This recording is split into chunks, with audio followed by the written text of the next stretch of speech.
Hi guys, ngayon gagawa tayo ng notebook. Nakagawa na pala ako ng tatlong ganito. Dapat ganyan yung size siya. Magkakaparehas sila para hindi palpak. Kasi yung gumawa ko ng isang ganito, hindi ko sinis palpak. Hindi kasi. Tapos gagawa ulit tayo. First kumuha kayo ng paper. Kinuha ko ng half niya. Tapos kumuha ka ng isang ganito mo. Tapos isa-is mo ganyan. Itak-tak mo na ganyan para mag-size siya.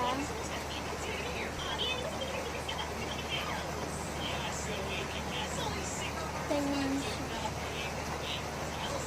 Okay, nagawa naman na natin.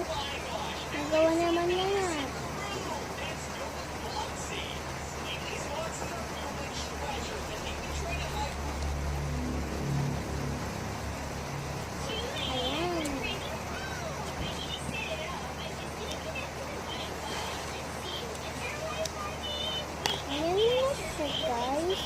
Pagawa na tayo ng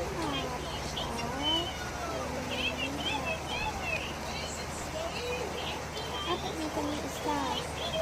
Dalawa. Tatlo. Apat. Gagawa pa tayo. Weekend guys.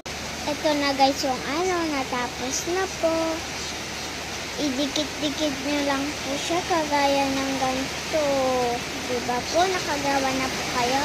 Yeah, bye-bye! Thank you for watching. Like, share, and subscribe. Tingnan natin kayo. And like, share, and subscribe. Like, share, comment, and subscribe. Yan lang mga kabebe ko.